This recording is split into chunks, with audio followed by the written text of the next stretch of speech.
నేను మీ శిరీష. ఇవాల్టి ముఖ్యాంశాలు. Headline sponsored by GNR golden diamonds, YSR junction, Narasannapeta. Mamunuru విమానాశ్రయాన్ని అంతర్జాతీయ ప్రమాణాలతో నిర్మించాలని కేంద్ర మంత్రి కింజరాపు రామ్మోహన్ నాయుడిని కోరిన ముఖ్యమంత్రి రేవంత్ రెడ్డి.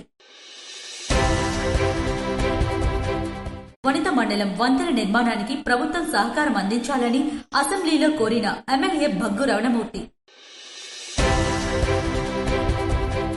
ప్రపంచ స్థాయి విద్యా సాంస్కృతిక ఆధ్యాత్మిక పర్యావరణ కేంద్రంగా నిర్మించనున్న గాంధీ సరోవర్ ప్రాజెక్టు శంకుస్థాపన కార్యక్రమానికి రక్షణ శాఖ మంత్రి రాజ్నాథ్ సింగ్ ని ఆహ్వానించిన ముఖ్యమంత్రి రేవంత్ రెడ్డి.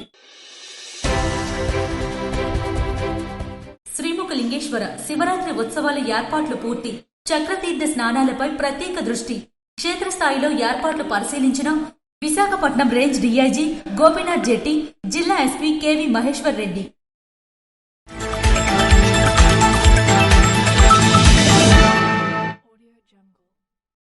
మామునూరు విమానాశ్రయాన్ని అంతర్జాతీయ ప్రమాణాలతో నిర్మించాలని కేంద్ర మంత్రి కింజరాపు రామ్మోహన్ నాయుడిని ముఖ్యమంత్రి రేవంత్ రెడ్డి విజ్ఞప్తి చేశారు. తెలంగాణలో రెండో పెద్ద నగరమైన వరంగల్ కు సమీపంలో నిర్మించనున్న మామునూరు విమానాశ్రయాన్ని అంతర్జాతీయ ప్రమాణాలతో నిర్మించాలని కేంద్ర పౌర విమానయాన శాఖ మంత్రి కింజరాపు రామ్మోహన్ నాయుడికి ముఖ్యమంత్రి రేవంత్ రెడ్డి విజ్ఞప్తి చేశారు. మామునూరు విమానాశ్రయ నిర్మాణానికి అవసరమైన భూసేకరణ ప్రక్రియ పూర్తయినందున వెంటనే పనులు ప్రారంభించాలని కోరారు. ఢిల్లీ పర్యటనలో భాగంగా ముఖ్యమంత్రి కేంద్ర మంత్రి రామ్మోహన్ నాయుడుతో పార్లమెంట్లోని ఆయన ఛాంబర్లో సమావేశమయ్యారు. మామునూరు ఎయిర్పోర్ట్లో కార్గో సేవలతో పాటు మెయింటెనెన్స్, ఓవర్హాల్, రిపేర్ సదుపాయాలు ఉండేలా చూడాలని ఈ సందర్భంగా విజ్ఞప్తి చేశారు. జౌలి, ఇతర పరిశ్రమలతో వరంగల్ నగరం పారిశ్రామిక కేంద్రంగా అభివృద్ధి చెందుతుందని, వరంగల్ కు దగ్గరలోనే రెండేళ్లకోసారి ఆసియా ఖండంలోనే అతి పెద్ద గిరిజన జాతర సమ్మక్క సారమ్మల జాతర మేడారంలో నిర్వహించడం వంటి ప్రాధాన్యతలను వివరించారు. వరంగల్ ఎయిర్పోర్ట్ ఉమ్మడి నగరంతో పాటు ఉమ్మడి ఖమ్మం, ఉమ్మడి నల్గొండ, ఉమ్మడి కరీంనగర్ జిల్లాలకు కేంద్రంగా ఉంటుందని ముఖ్యమంత్రి వివరించారు. మామునూరు నుంచి సాధ్యమైనంత త్వరగా విమాన రాకపోకలు సాగేలా పనులు ప్రారంభించేలా అనుమతులు తక్షణమే మంజూరు చేయాలని కోరారు. విమానాశ్రయ ఏర్పాటుకు అదనంగా అవసరమైన 249.82 ఎకరాలు అందజేసేందుకు ప్రభుత్వం సిద్ధంగా ఉన్నట్లు చెప్పారు. మామునూరు ఎయిర్పోర్ట్ పనుల ప్రారంభానికి తీసుకోవలసిన చర్యలకు సంబంధించి ఎయిర్పోర్ట్ అథారిటీ ఆఫ్ ఇండియా అధికారులను అక్కడకు పంపిస్తామని ఈ సందర్భంగా కేంద్ర మంత్రి రామ్మోహన్ నాయుడు హామీ ఇచ్చారు. ఈ సమావేశంలో ఎంపీలు అనిల్ కుమార్ యాదవ్, మల్లు రవి, సురేష్ షెట్కార్తో పాటు ఉన్నతాధికారులు పాల్గొన్నారు. శ్రీకాళహస్తి గిరి ప్రదక్షిణ మార్గాన్ని వర్చువల్ గా ప్రారంభించిన రాష్ట్ర ఉప ముఖ్యమంత్రి పవన్ కళ్యాణ్. పాలక మండళ్లు బాధ్యతాయుతంగా విధులు నిర్వహిస్తే దేవాలయాల్లో అపచారాలు జరగవని, రాజకీయాలకు అతీతంగా దేవాలయాలను పరిరక్షించుకోవాల్సిన బాధ్యత పాలక మండళ్లపై ఉందని రాష్ట్ర ఉప ముఖ్యమంత్రి పవన్ కళ్యాణ్ స్పష్టం చేశారు. గత ప్రభుత్వ హయాంలో తిరుమలలోనే ఎన్నో అపచారాలు జరిగాయన్నారు. నాటి పాలక మండలి బాధ్యతగా వ్యవహరిస్తే తప్పులు జరిగేవి కాదని తెలిపారు. కూటమి ప్రభుత్వంలో ఏర్పాటు చేసిన ఆలయ పాలక మండళ్లు గత ప్రభుత్వంలో జరిగిన తప్పులు, అపచారాలు పునరావృతం కాకుండా జాగ్రత్తలు తీసుకోవాలని సూచించారు.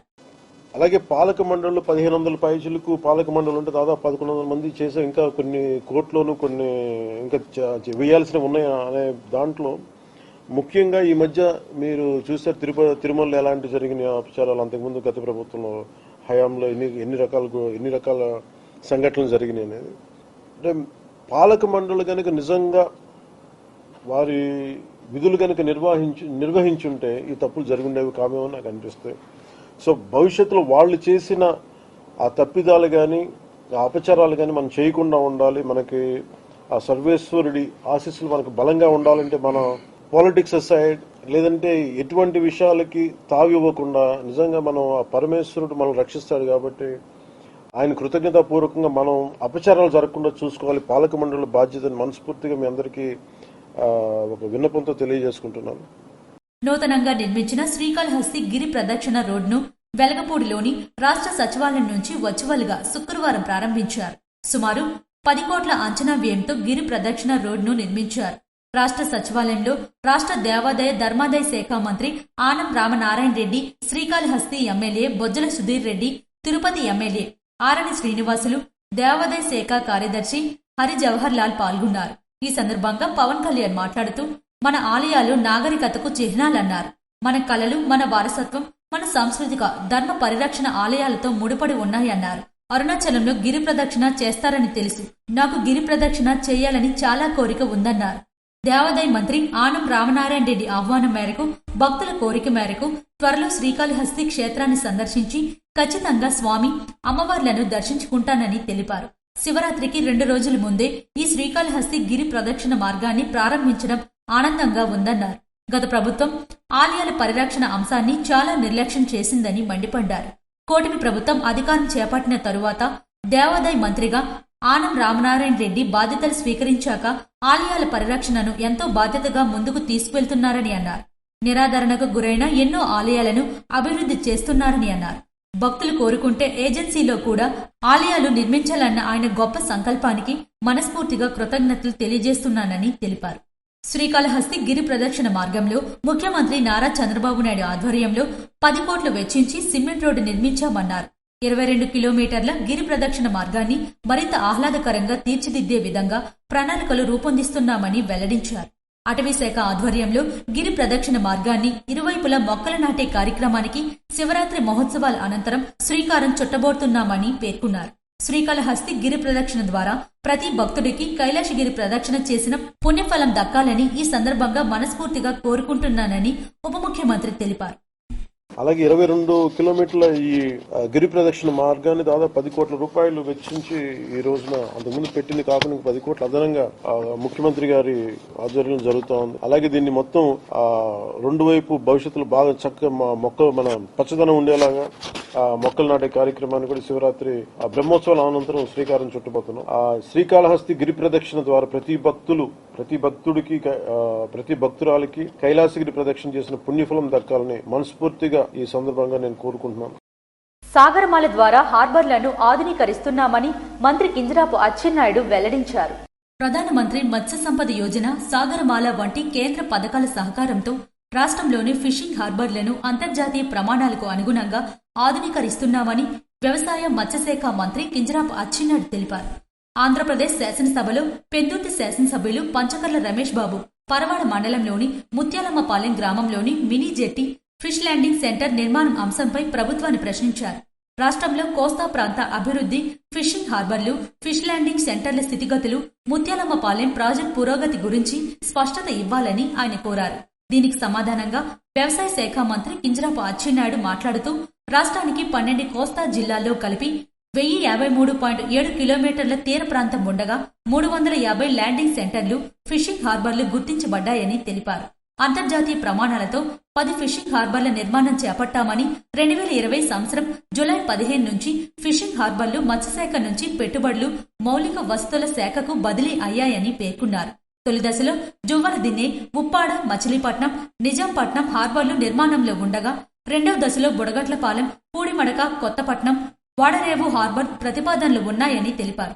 PMMSY, Sagarmala, Visakhapatnam port authority సహకారంతో విశాఖ హార్బర్ ఆధునీకరణ పనులు 178.51 కోట్లతో కొనసాగుతున్నాయని, కాకినాడ హార్బర్ ఆధునీకరణకు 58.95 కోట్లతో డిపిఆర్ సిద్ధం చేయడానికి సిఐసిఈఎఫ్ అంగీకరించిందని వివరించారు. విశాఖపట్నం హార్బర్ అధ్యక్ష చాలా పురాతనమైనటువంటి హార్బర్. ఈ హార్బరు వర్స్ట్ గా తయారైంది. అక్కడికి వెళ్తే కనీసం ఉండడానికి కూడా మనకు అవకాశాలు లేనటువంటి పరిస్థితి. దీన్ని కూడా విశాఖపట్నం పోర్ట్ అథారిటీ వారి సహాయంతో ఈరోజు కేంద్ర ప్రభుత్వం ఇస్తున్నటువంటి ప్రధానమంత్రి మత్స్య సంపద యోజనని కలిసి దాదాపుగా 178 కోట్ల రూపాయలతో విశాఖపట్నం హార్బర్ కూడా ఒక అధునాతనమైనటువంటి హార్బర్ గా తయారు చేయడానికి నిర్ణయం తీసుకున్నాం. పనులన్నీ జరుగుతున్నాయి. అది కూడా తొందరగా కంప్లీట్ చేస్తాం అధ్యక్ష. అదేవిధంగా కాకినాడ ఫిషింగ్ హార్బర్ కూడా తప్పనిసరిగా డెవలప్ చేస్తున్నాం. దాన్ని కూడా మళ్లీ మోడరేట్ గా తయారు చేయడానికి నిర్ణయం తీసుకున్నాం అధ్యక్ష. అలాగే ఫిష్ ల్యాండింగ్ సెంటర్ల విషయంలో అంతర్వేది, పల్లెపాలెం, గుండైపాలెంలో జెట్టి సౌకర్యాలతో కార్యకలాపాలు సాగుతున్నాయని, బావనపాడు ఎఫ్ఎల్సీకు నది ముఖద్వారం స్థిరీకరణ కోసం అవసరమైన సాంకేతిక చర్యలను ఏపీఎంబీకు తెలియజేశామని చెప్పారు. నివేదికలు వచ్చిన వెంటనే సాంకేతిక సాధ్యత ఆధారంగా మినీ జెట్టి, ఫిష్ ల్యాండింగ్ సెంటర్ల నిర్మాణంపై తదుపరి చర్యలు తీసుకుంటామని హామీ ఇచ్చారు. రాష్ట్ర ప్రభుత్వం కోస్తా ప్రాంత మత్స్యకారుల జీవనోపాధి మెరుగుదలకు కట్టుబడి ఉందని, అవసరమైన అన్ని మౌలిక వస్తువులు దశలవారీగా అభివృద్ధి చేస్తామని, కేంద్ర రాష్ట్ర ప్రభుత్వాల సమన్వయంతో చేపట్టిన ఈ ఆధునీకరణ కార్యక్రమాలు పూర్తయ్యాక కోస్తా ప్రాంతాల్లో మత్స్యరంగానికి కొత్త ఊపొస్తుందని మంత్రి అచ్చెన్నాయుడు స్పష్టం చేశారు. వడిత మండలం వంతెన నిర్మాణానికి సహకారం అందించాలని ఎమ్మెల్యే బగ్గు రమణమూర్తి ప్రభుత్వానికి విజ్ఞప్తి చేశారు. పోలంకి మండలంలో ఉన్న వడిత మండలం వంతెన నిర్మాణానికి ప్రభుత్వం సహకరించాలని నర్సనపేట శాసనసభ్యులు బగ్గు రమణమూర్తి కోరారు. శుక్రవారం అసెంబ్లీలో ఎమ్మెల్యే మాట్లాడుతూ ఈ వంతెన నిర్మాణం పూర్తయితే నౌపాడు నుండి కళింగపట్నం వరకు ఉన్న తీర ప్రాంత వాసులకు ఎంతో ఉపయోగపడుతుందని విన్నవించారు. అధ్యక్ష, చాలా ముఖ్యమైన బ్రిడ్జి అధ్యక్ష. కారణం తీర ప్రాంతాన్ని కలపడమే కాకుండా టూరిజంకి అది ఊతమిచ్చే బ్రిడ్జి సార్. అది ఆ ప్రాంత చిరకాల వాంఛ. కారణం నౌగుపాడు నుంచి ఇవతల కళింగపట్నం వరకు ఏదైతే కోస్టల్ ఉందో కోస్టల్ని అనుసంధానం చేసే బ్రిడ్జ్ అది చాలా ప్రాముఖ్యమైనది. కేవలం ల్యాండ్ ఎక్విజిషన్ కి ఇంకా మనం ఇవ్వాల్సింది సుమారు 77 లక్షలు అయినప్పటికీ దాని మీద దృష్టి పెట్టకపోవడం వలన పని జరగడానికి హెడ్డిల్స్ ఏర్పడుతున్నాయి. అతను గత ప్రభుత్వంలో 2017లో మంజూరు చేసి 18లో ప్రారంభించాం. సుమారుగా 60% పైచిలు పనులు చేసినాం. తర్వాత వచ్చిన ప్రభుత్వం 2014-19లో 60% పనిచేస్తే తర్వాత వచ్చిన ప్రభుత్వం గాలికి వదిలిస్తుంది. ఈవేళ మళ్ళా పనులు ప్రారంభించి అవి పూర్తి చేయాలి. ల్యాండ్ ఎక్విజిషన్ కి కేవలం 77 లక్షలు, సుమారు 77-78 లక్షలే ప్రభుత్వ భవనం ఏదైతే పోలీస్ స్టేషన్ ఉందో దాని పునర్నిర్మాణానికి తొలగించి, అలాగే మిగతా ల్యాండ్ ఎక్విజిషన్ 77 లక్షలు ఇవ్వాలి.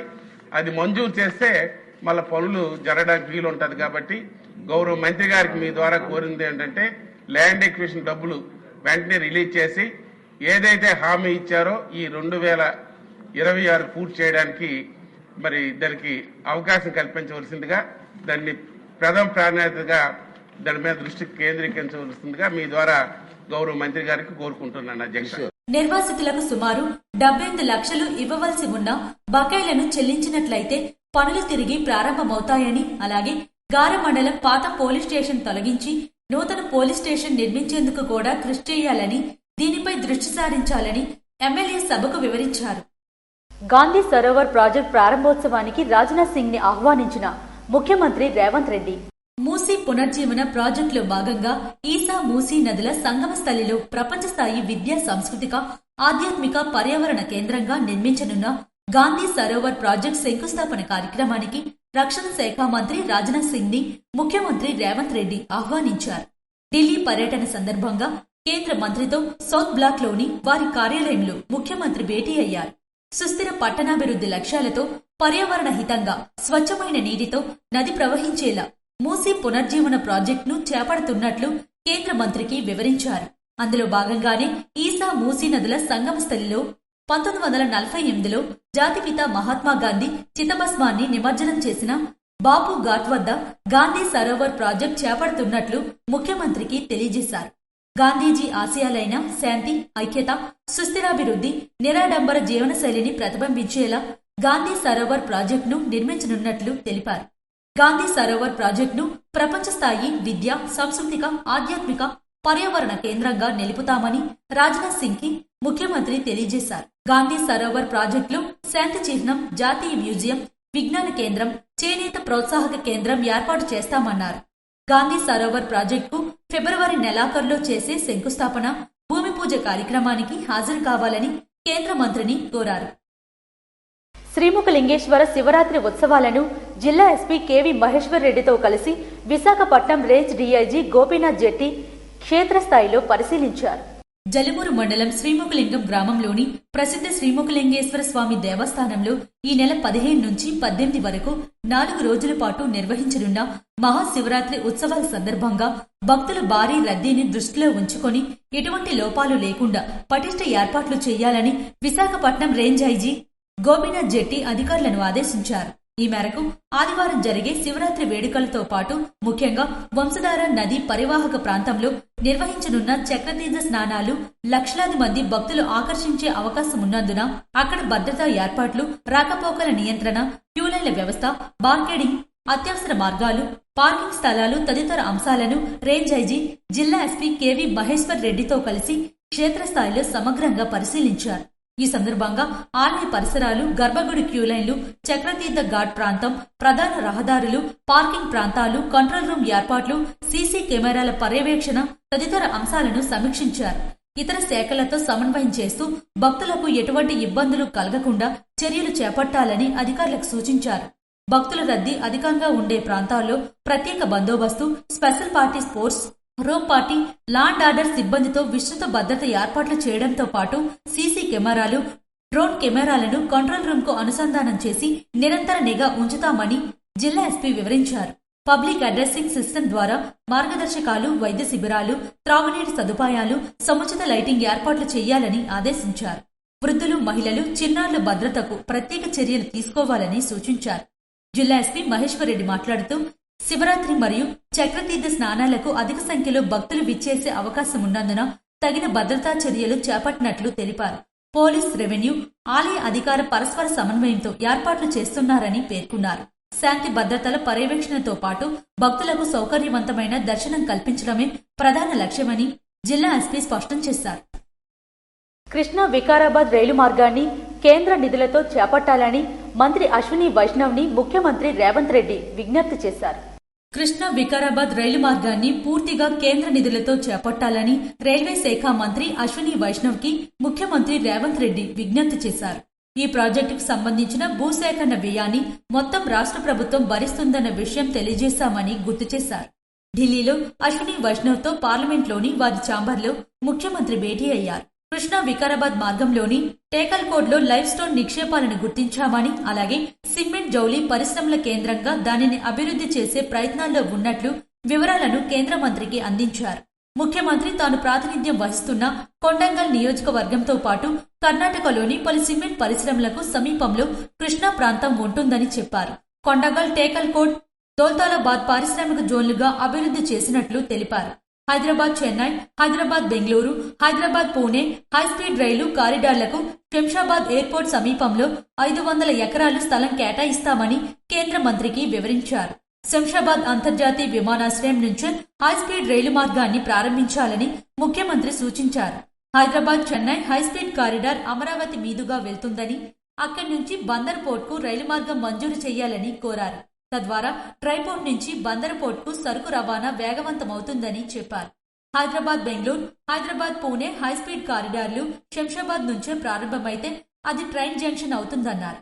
ఈ 3 కారిడార్లకు భూసేకరణ వెంటనే చేపట్టి పనులు ప్రారంభించాలని కోరగా రైల్వే మంత్రి అశ్విని వైష్ణవ్ సానుకూలత వ్యక్తం చేశారు. పనులు ప్రారంభిస్తామని హామీ ఇచ్చారు. లావేరు గ్రామంలోని శ్రీ రామచంద్ర స్వామి దేవాలయం వద్ద మహాచండీ సహిత సుదర్శన యాగం శుక్రవారంతో ఘనంగా ముగిసింది.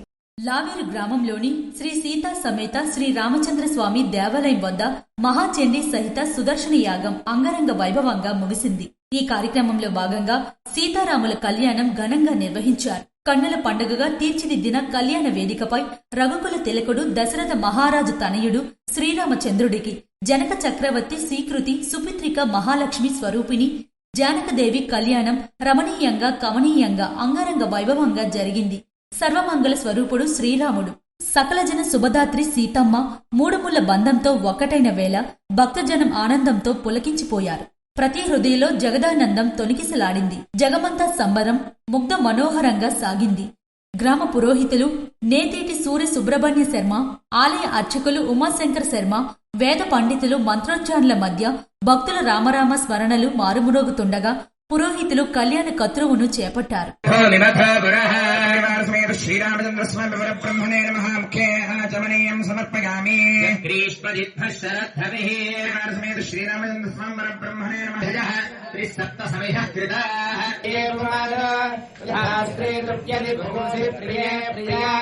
ఏవం భగస్య ద్రవ్యాణి యజ్ఞస్య కామ్య ప్రియః తదామేత్యగ్నిర్వదతి తథేతి వాయురాహజత్ హంతేతి సత్యం చంద్రమాః యజ్ఞామేకాశ్రసి ప్రాపజేత్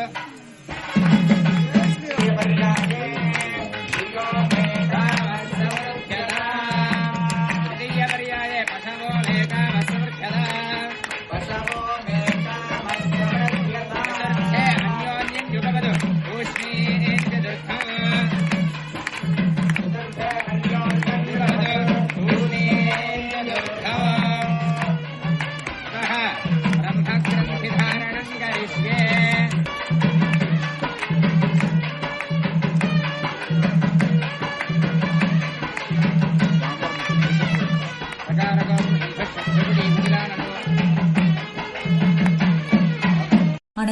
స్వామివారికి ఉత్సవ విగ్రహాలను మంగళ వాద్యాల నడుమ గ్రామ పురవీధుల్లో తిరువీధి మహోత్సవం నిర్వహించారు. ఆలయ ప్రాంగణంలో మహా అన్న సమారాధన కార్యక్రమాన్ని చేపట్టారు. పరిసర ప్రాంత భక్తులు పెద్ద ఎత్తున తరలివచ్చి స్వామివారిని దర్శించుకుని తీర్థ ప్రసాదాలు స్వీకరించారు. ఈ కార్యక్రమంలో గ్రామ పెద్దలు, ఆలయ కమిటీ సభ్యులు తదితరులు పాల్గొన్నారు. మాఘ బహుళ ఏకాదశి పురస్కరించుకుని శ్రీ సూర్యనారాయణ స్వామివారికి కళ్యాణం వైభవంగా నిర్వహించినట్లు ఆలయ ప్రధాన అర్చకులు ఇప్పిలి శంకర్ శర్మ తెలిపారు. ప్రత్యక్ష దైవం ఆరోగ్య ప్రదాత ఉషా పద్మిని ఛాయ సమేత శ్రీ సూర్యనారాయణ స్వామివారికి కళ్యాణం జరిపారు. మాఘబహుళ ఏకాదశి పురస్కరించుకుని స్వామివారికి కళ్యాణం నిర్వహించినట్లు ఆలయ ప్రధాన అర్చకులు ఇప్పిలి శంకర్ శర్మ మరియు ఆలయ కార్యనిర్వహణ అధికారి కేఎన్విడి ప్రసాద్లు తెలిపారు. ఆలయ అర్చకులు సందీప్ శర్మ మరియు వేద పండితులు వేద మంత్రాలు మంగళ వాద్యాల నడుమ స్వామివారికి కళ్యాణం వైభవంగా నిర్వహించారు. నరసన్నపేట పట్టణంలోని పద్మావతి డిగ్రీ కళాశాలలో డ్రగ్స్ మరియు మహిళల అక్రమ రవాణాపై విద్యార్థులకు అవగాహన సదస్సు నిర్వహించారు. నరసన్నపేట పట్టణంలోని పద్మావతి డిగ్రీ కళాశాలలో డ్రగ్స్ మరియు మహిళల అక్రమ రవాణాపై అవగాహన సదస్సు నిర్వహించారు. ఆంధ్ర విద్యా సంఘం ఆధ్వర్యంలో నిర్వహించిన ఈ సదస్సుకు ఎస్ఐ బలివాడ గణేష్ ముఖ్య అతిథిగా హాజరయ్యారు. ఈ సందర్భంగా ఆయన మాట్లాడుతూ డ్రగ్స్ వినియోగం వల్ల యువత భవిష్యత్తు ఎలా దెబ్బతింటుందో వివరించారు. మహిళల అక్రమ రవాణా ఒక తీవ్రమైన నేరమని, దీనిపై ప్రతి ఒక్కరూ అప్రమత్తంగా ఉండాలని సూచించారు. చట్టపరమైన శిక్షలు, రక్షణ చర్యలు, సహాయక హెల్ప్ లైన్ నంబర్ల గురించి వివరించారు. ఈ కార్యక్రమంలో కళాశాల director CS Durgaprasad, principal M Srinivasarao, ASI K Shekharrao, AVS జిల్లా అధ్యక్షుడు బోరగోపి, మండల అధ్యక్షుడు దాసరి గణేష్, అధ్యాపకులు, విద్యార్థులు పెద్ద సంఖ్యలో పాల్గొన్నారు. ఇవి ఈనాటి వార్తలు. మరిన్ని వార్తలతో మళ్ళీ కలుద్దాం. చూస్తూనే ఉండండి SS న్యూస్.